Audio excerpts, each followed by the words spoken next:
सोनू चौधरी। मैं ग्राम टेढ़िया टोला से हूँ। मेरा समूह का नाम है उपकार सहायता समूह, जिसकी मैं सचिव हूँ। टेढ़िया टोला महिला ग्राम संगठन की मैं संगठन सचिव हूँ और उन्नति क्लस्टर और फेडरेशन की सदस्य हूँ। तो दीदी देखिए, हम यहाँ पे आए क्यों हैं? कुछ जानने, कुछ सीखने।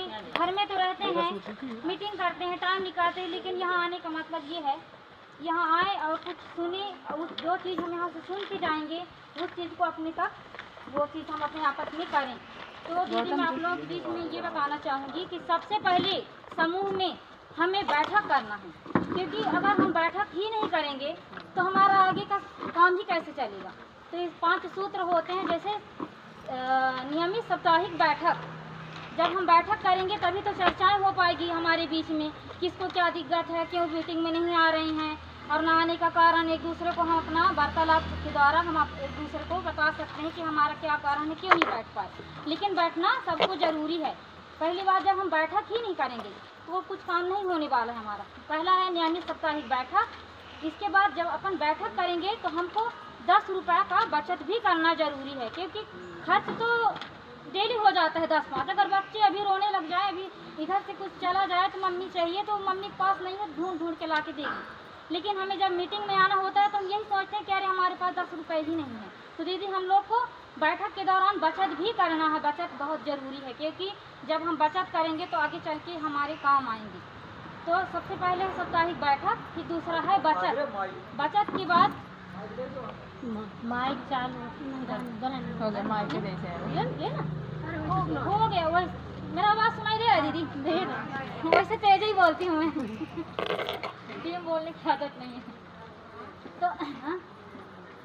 तो क्या है कि बैठक के बाद अपन को बचत करनी है 10 रुपये 20 रुपये, ये आपका समूह तय करेगा। आपके समूह में अगर ज़्यादा देना चाहते हैं 10 या 20, अगर आप लोग चाहते हैं कि सक्षम है हम 10 नहीं 20 रुपये सप्ताह दे सकते हैं, तो 20 रुपये भी अपन दे सकते हैं। लेकिन इसमें नियमित है 10 रुपये ही देना है, क्योंकि हमको देख के चलना है। हम तो 20 दे पा रहे हैं, लेकिन हमारी जो दीदी है शायद उसकी हिम्मत नहीं है 20 देने की, तो 10 ही करें। मतलब अपने समूह में हमको चर्चा करनी कितना अपना हम बना सकते हैं। 10 दे पा रहे हैं 10 ही करेंगे। फिर तीसरा है अपन को लेन देन करना। लेन देन करेंगे दीदी, जब अपन बैठक करेंगे, बचत करेंगे, फिर लेन देन भी ज़रूरी है, खर्चे भी ज़रूरी है। कुछ काम भी हमको बिजनेस से कुछ व्यवसाय छोटा मोटा करना है तो ऋण भी लेना है, तो उसमें लेन देन करना है। जब लेन देन हम कर रहे हैं, समूह में बैठक कर रहे हैं, बचत कर रहे हैं, इसके बाद हमको किस चीज़ की ज़रूरत पड़ती है? वापसी की। जब हम लेन देन करेंगे तो हमें नियमित वापस भी करना पड़ता है, क्योंकि अपन हम वापसी नहीं करेंगे, लेते जाएंगे तो फिर आगे अगर किसी को और ज़रूरत पड़ेगा तो कहाँ से मिलेगा। जब लेंगे उसको हम वापस करेंगे, फिर दूसरे दीदी को काम आएगा वो। नियमित साप्ताहिक बैठक बचत हो गए, अब लेन देन हो गए। इसके बाद चौथा है नियमित वापसी करेंगे, क्योंकि वापसी ही ज़रूरी है। जब वापसी करेंगे तभी आगे काम हमारा चलेगा। ठीक, नियमित जब वापसी होगी तो अब तो सारे काम हो गए, लेकिन हमें इसमें क्या कमी रह गया? हमको लेखा जोखा भी करनी है। लेन देन करेंगे और लिखेंगे नहीं, मुंह में याद रहेगा, वो कहीं का नहीं माना जाएगा। लेकिन जब हम लिखेंगे अपने रजिस्टर रिकॉर्ड में कि हमारा इतना लेन देन हुआ, हमारा इतना वापसी आया, तो अगर कोई अधिकारी आए या ऊपर से कोई आ रहे हैं तो हम उस चीज़ को आगे से दिखा सकते हैं कि हमारी लेन देन, हमारी इस टाइप से वापसी आ रही है, हमारा यहाँ ऐसा लेखा जोखा हो रहा है। ये है दीदी 5 सूत्र। वैसे तो है इसमें 13 सूत्र, पर 5 ही बताए। 13 बता दें? 13 सूत्र पूरे बताओ। बता दें, 5 बताएं, बता दें। छठवां है बेहतर स्वच्छता पर पालन करना, है ना, नियमित पालन करना है।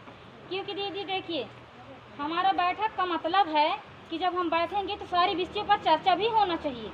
जब हम बैठक करते हैं तो छठवां हमारा है बेहतर स्वच्छता पर ध्यान देना। मैं अलग शब्द से थोड़ा बता रही हूँ, सही ठीक है।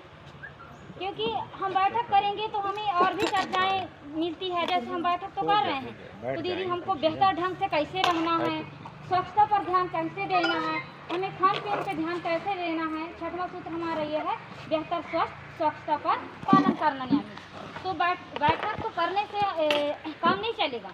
हमको पूरा उसकी विधि यह है कि हमको किस टाइप से रहन सहन करना है, कैसे साफ़ सफाई रखना है, कैसे घर के आसपास को ध्यान देना है, और हमारे बच्चों को कैसे चीज़ खिलाया जाए या हम खुद कैसे खाएं, पौष्टिक चीज़ कैसे खाएं। ये है हमारा 6वां सूत्र। 7वां है समय अनुसार अनिवार्य शिक्षा का पालन करना। हमको जैसे भी पढ़े चले हम अपना जीवन यापन कर रहे हैं, पर हमें ये लगता है कि हमारे बच्चे अच्छे स्कूलों में जाएं, अच्छे मतलब शिक्षा प्रदान करें, तो उसके लिए हमको समय का ध्यान करना है। हमारे बच्चों को अच्छे से अच्छे पढ़ाई के लिए सोचना है और उनके लिए करना है। ये समय अनुसार अनिवार्य शिक्षा का पालन करना है। फिर त्रिस्तरीय पंचायती राज संस्थाओं पर भागीदारी। त्रिस्तरीय पंचायत ये है कि पहला है अपने गांव का जानकारी जो भी है, हमें नहीं जानकारी अपनी बीओ की मीटिंग में जाएं, बताएं, अपनी सारी जानकारी दें। बीओ में जो भी समस्याएं हैं वहाँ पे हम रखें। वहाँ से अगर वो बात उठ के आ रही तो अपनी CLF तक आएगी, बीओ से समूह में रखें, CLF में आएगा, फिर हमारी CLF में जाएगी। CLF में अगर वो नहीं समझ में आए तो हमें अपने आगे जिले में, मतलब 3 स्तरीय पंचायती राज संस्थाओं पे, जैसे हो गया गांव हो गया अपना, फिर पंचायत, इसके बाद फिर CLF हो गया और ये जिला, ये त्रिस्तरीय पंचायती राज संस्थाओं में सक्रिय भागीदारी।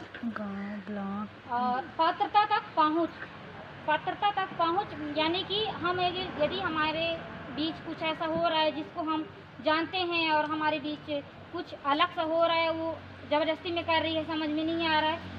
पात्रता मतलब वो चीज़ जैसे कि किसी को राशन नहीं मिला है ना, किसी को पेंशन नहीं मिला है, उसका वो पात्र है, तो उस पात्रता तक हमको पहुंचाना है। ये है पात्रता तक पहुंच। और एक है संवाहनीय आजीविका, नगद रहित व्यवहार, मतलब संवाहनीय